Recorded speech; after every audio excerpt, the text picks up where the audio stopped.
और हमारे रिपोर्टर्स भी हमारे साथ मौजूद हैं, उनसे भी हम बात करेंगे। पहले इमरान नरेजो साहब जो कैप्टन इस वक्त हैं, जनरल सेक्रेटरी पाल्पा, वो भी हमारे साथ मौजूद हैं।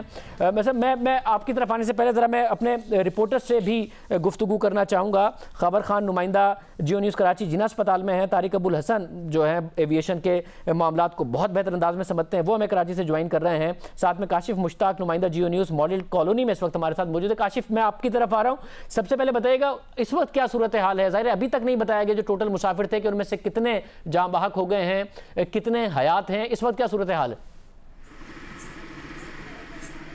जी शादेब, इस जो पूरा रेस्क्यू का ऑपरेशन था इसमें काफ़ी ज़्यादा तेज़ी थी, लेकिन जैसे ही अंधेरा हुआ उसके बाद से रेस्क्यू के ऑपरेशन में काफ़ी ज़्यादा जो है वो नरमी की गई है। अब जो है यहाँ सर्च लाइट जो है वो लगा दी गई हैं और उसके बाद इस ऑपरेशन को दोबारा एक बार फिर से शुरू किया गया है। मुतादिद जो ज़ख्मी हैं यहाँ से वो अब भी शिफ्ट करने का सिलसिला जारी है। बताया जा रहा है कि जो मेन गली है, जैसे जो एनी शाहिद है हमारी, उनसे बात हुई तो उनकी जानिब से भी हमें ये बताया गया कि 2:15 से 2:30 के दरमियान जो है ये वाक़या पेश आया है। उसके बाद एक ज़ोरदार धमाके के बाद जब लोग अपने घरों से बाहर निकले तो हर तरफ धुआं ही धुआं था, और उसके बाद जब लोगों ने अपनी मदद आपके तहत ये ऑपरेशन शुरू किया, उसके बाद यहाँ पर जो है वो रेस्क्यू इदारे पहुँचे हैं, दीगर टीमें पहुँची हैं, तो यहाँ लोगों का एक बहुत बड़ा हजूम था। उन तमाम तर लोगों को यहाँ से हटाया गया, फिर देखा गया कि कितनी इमारतें मुतासिर हुई हैं, उसके बाद ये देखा गया कि गाड़ियाँ कितनी मुतासिर हुई हैं, फिर लोगों को निकालने का सिलसिला शुरू हुआ। अब भी ये बताया जा रहा है कि 10 से 15 घर जो हैं उनकी छतें जो हैं वो काफ़ी ज़्यादा मुतासिर हुई हैं। उसके बाद जो जहाज़ था जो जिस जगह पे वो गिरा है वो घर काफ़ी ज़्यादा मुतासिर हुआ है, वहाँ से भी मलबा निकालने का काम शुरू किया जा रहा है। इसके साथ ही साथ हैवी मशीनरी यहाँ तलब की गई थी, उसका इस्तेमाल अभी शुरू नहीं किया गया है क्योंकि काफ़ी कंजस्टेड ये जो इलाका है। मेरे अकब में अब भी आप जो ये गली देख रहे हैं काफ़ी ज़्यादा चौड़ी है, लेकिन आगे से जाके जहाँ मेन पॉइंट है वहाँ जो है वो 20 से 25 फीट की गली है। जैसे ये जहाज़ इस गली के अंदर से मतलब टकराया है तो बताया जा रहा है कि दोनों अतराफ़ के जो घर थे वो काफ़ी ज़्यादा मुतासिर हुए हैं, जिसकी वजह से हादसे में नुकसान भी काफ़ी ज़्यादा हुआ है। खबर आप बताइएगा कि इस वक्त जिना अस्पताल में कितने लोग लाए गए हैं, इस वक्त क्या सूरत हाल है ओवरऑल? जी शाहजेब, बिल्कुल अब जो डेथ टूल है वो 58 से बढ़ के 60 हो चुका है। 40 अफराद जो है वो जिना अस्पताल में उनकी मैयतें लाई जा चुकी हैं। 20 जो है मैयतें वो सिविल अस्पताल में लाई गई हैं, जिसमें से 6 अफराद की शिनाख्त हो गई है जो कि उनके लवाहिकीन हैं, उन्होंने उनकी शिनाख्त की है। उनके जो चेहरे थे पुलिस सर्जन के मुताबिक वो काबिल शिनाख्त है, जिनकी शिनाख्त हुई है। और 2 लोग जो हैं मुसाफिर जो कि बच चुके हैं, जिसमें मोहम्मद ज़ुबैर और ज़फ़र मसूद हैं, जो कि दारुल सदर अस्पताल में और सिविल अस्पताल में इस वक्त ज़ेर इलाज हैं। इस वक्त भी जो है बॉडीज़ लाने का सिलसिला जारी है। दूसरा जो अब ये बड़ा मसला शुरू हो चुका है कि जो लवाहिकीन आ रहे हैं जी अपने प्यारों की शिनाख्त के लिए, तो उनका DNA के सैंपल्स लिए जा रहे हैं। जिना अस्पताल और सिविल अस्पताल में DNA के सैंपल्स लिए गए हैं और तर्जुमान महकमा सेहत का ये कहना है कि जी कराची यूनिवर्सिटी की जो लैब है, फॉरेंसिक लैब, वहाँ ये भेजे जाएंगे और 10 से 12 घंटे लगेंगे इनका टेस्ट करने में। लेकिन डॉक्टर सिमी जमाली का कहना है कि कम से कम 1 से 2 दिन लग सकते हैं, जिस तरह की कोविड की जो इमरजेंसी चल रही है इस वक्त अस्पतालों में और उस लेबॉर्ट्री में, तो इस वजह से शायद उसमें थोड़ा सा डिले हो। लेकिन इस वक्त भी जो है जो मैयतें लाई जा रही हैं उनके लवाहिकीन और प्यारे भी आ रहे हैं ताकि उनको शिनाख्त की जा सके। जिन लोगों की शिनाख्त हुई अगर मैं उनकी बताऊं, उनमें मोहम्मद ताहिर हैं, सैयदा साइमा हैं, फरियाल रसूल हैं, शहनाज परवेज़, बरेरा बशारत और सज्जाद गुल हैं।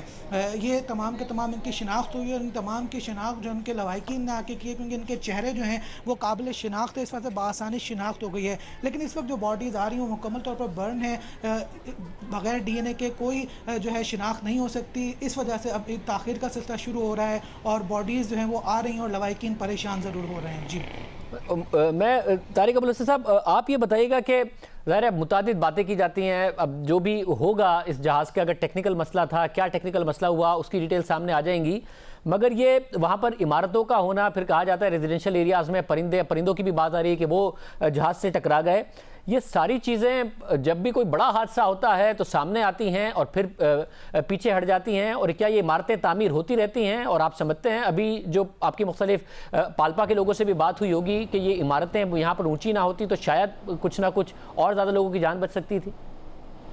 जी बिल्कुल, इस हवाले से जो हमारे पायलट एक्सपर्ट्स उनसे जो बात हुई है उसमें ये कि हादसे मतलब जो जिस मुकाम पर हादसा हुआ है वहाँ से और रनवे का मुकाम बहुत मतलब चंद सेकंड्स के अंदर तैयारा वहाँ पहुँच जाता। 5 किलोमीटर कोई फासला नहीं है तैयारे के लिए।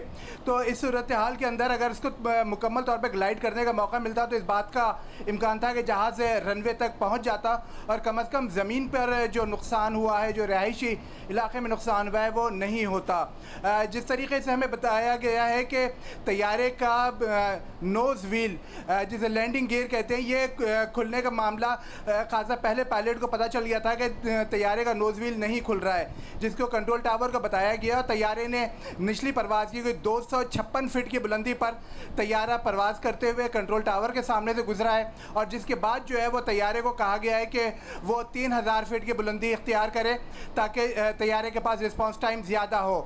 लेकिन जो उस वक्त बताया गया, जो पायलट्स की आखिरी गुफ्तगू हुई है, उससे अंदाज़ा हुआ है कि तैयारा तकरीबन 1800 फीट की बुलंदी पर पहुंचा है और उसके बाद फर्स्ट ऑफिसर की ये बात सुनाई देती है कि वो कोशिश कर रहे हैं कि बुलंदी हासिल करें, लेकिन तैयारा जो है वो मतलूबा बुलंदी हासिल नहीं कर सका है और उसी दौरान तैयारे के एक इंजन के अंदर आग लग गई है। तो इंजन में आग लगने की वजह क्या रही है ये अभी तक वाज़ेह नहीं है। एक अंदाज़ा लगाया गया है कि शायद बर्ड हिट हुआ है और तैयारे के इंजन में जो है वो कोई परिंदा घुसा है जिसकी वजह से इंजन में आग लगी, इंजन बंद हुआ है, लेकिन इसकी कोई अभी तक तस्दीक नहीं हुई है। जहाज़ में मल्टीपल इमरजेंसी हुई है। ये इन्वेस्टिगेटर्स के लिए बहुत जो है वो एक अजीब बात है कि एक ही वक्त में जहाज़ के अंदर लैंडिंग गियर की प्रॉब्लम होना, एक इंजन बंद होना और उसके बाद दूसरा इंजन भी बंद हो जाना और जहाज़ जो है वो बिल्कुल एक पत्थर के माने नीचे अगर गिरना, ये एक बड़ा सवालिया निशान है कि ऐसा क्यों हुआ है। दूसरी जानिब जो है वो अगर हम एयरवर्दीनेस की बात करें उन इदारों की कि जो तैयारों को का लाइसेंस देते हैं कि वो तैयारा परवाज़ के काबिल है, वो उन इदारों की भी जो काबिलियत है वो क्वेश्चन बनी हुई है। इस पूरे मामले के अंदर जो सिविल एविएशन अथॉरिटी है वो बुनियादी इदारा है पाकिस्तान में एविएशन सेफ्टी को इंडोर्स करने के लिए। इस पूरे मामले में अभी तक सिविल एविएशन अथॉरिटी का कोई मौक़िफ़ नहीं आया। हमें वहाँ हादसे के मुकाम पर भी जो है उनका कोई ज़िम्मेदार फ़र्द नहीं मिला और अब तक कोई बयान सिविल एविएशन अथॉरिटी की तरफ से जारी नहीं किया गया है। इसमें यह भी बड़ी हकीकत है कि सिविल एविएशन अथॉरिटी का पिछले 1 साल से कोई डीजी नहीं है, डायरेक्टर जनरल कोई मुस्तकिल नहीं है। किसी न किसी को चार्ज देकर एविएशन सेक्रेटरी को चार्ज दे दिया जाता है। इसी तरह जो है वो काम चलाया जा रहा है। पूरा इदारा इस वक्त एडहॉक बेसिस के ऊपर है। आप किसको ज़िम्मेदार समझेंगे ये अभी तक जो है वो हमारे सामने नहीं आया कि एयरवर्दीनेस डिपार्टमेंट के अंदर एडहॉक पर हैं, डेपुटेशन पर लोग आए हुए हैं। और हालांकि तारिक, ये सारी बातें सिविल एविएशन का इसमें किरदार होता है, उसके बावजूद आप कह रहे हैं 1 साल से कोई सरबरा नहीं है। 2 साल पहले भी एक क्रैश हो चुका है, उसके बावजूद सरबरा नहीं। हालांकि इमारत अगर एयरपोर्ट के आसपास बने, कितना मंजिला बने, कितनी ना बने, इस सब में ये सिविल एविएशन के मंजूरी के बगैर तो नहीं हो सकता होगा। एयरपोर्ट के आसपास के एरियाज में या जो भी दूसरे मामलात हैं, एयरवर्दीनेस के मामलात हैं, ये नहीं हो सकते हैं, उसके बावजूद सरबरा नहीं है।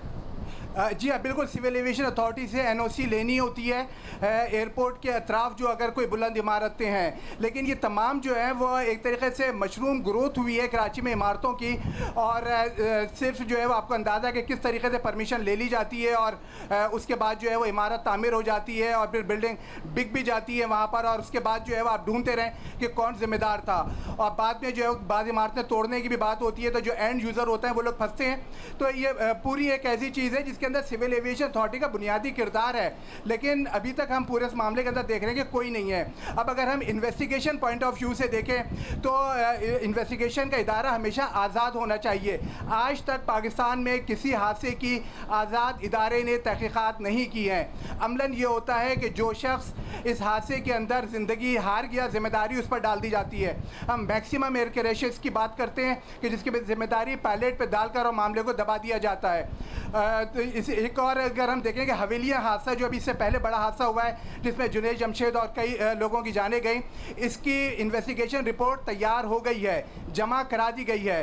इकाओ के कानून के तहत सिविल एविएशन अथॉरिटी को रिपोर्ट पब्लिश करनी है, लेकिन पिछले कई महीनों से वो रिपोर्ट जो है वो दफ्तर में दबी हुई है, अब तक पब्लिश नहीं हुई, कोई जिम्मेदारी नहीं बताई गई। और अब ये एक खदशा जाहिर किया जा रहा है कि क्योंकि उसके अंदर इंजीनियरिंग के मामलात के ऊपर बात की गई है, उसके अंदर जो जो है मैन्युफैक्चरर्स के ऊपर बात की गई है, तो इसलिए जो है वो ये जिम्मेदारियों से उनको बचाने के लिए शायद रिपोर्ट में तब्दीली करने का कोई इरादा है, इसीलिए अभी तक पब्लिश नहीं की जा रही है। इससे पहले भी जो एयर क्रैशेस हुए हैं वो कोई आज़ाद इदारे ने नहीं किए। सिविल एविएशन अथॉरिटी के मातहत ये इदारे हैं, कहने को आज़ाद हैं, लेकिन सारा अमला सिविल एविएशन अथॉरिटी इनको फराहम करता है, दफातर सिविल एविएशन अथॉरिटी की होती है, तनख्वाहें इनको सिविल एविएशन अथॉरिटी से दी जाती हैं।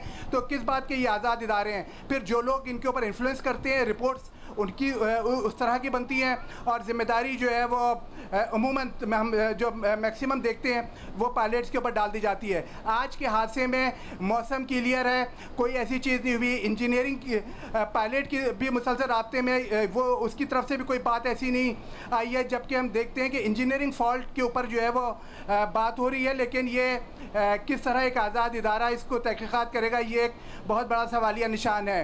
अभी जी जी मैं एक ब्रेक पर जा रहा हूँ, मेरे साथ आप रहिएगा तारिक अबुल हसन। मैं ज़रा जो पाल्पा के नुमाइंदे हैं, जो पायलट्स हैं बाकायदा, उनके भी क्या एक्सपीरियंस में ऐसा कभी हुआ या उन्होंने किसी दूसरे एक्सपीरियंस के बारे में कभी सुना कि 2 इंजन अचानक इस तरीके से लैंडिंग से कुछ टाइम पहले फेल हो जाएँ और इस किस्म की सिचुएशन और मल्टीपल प्रॉब्लम्स एक पायलट को सामना करना पड़ रहा हो।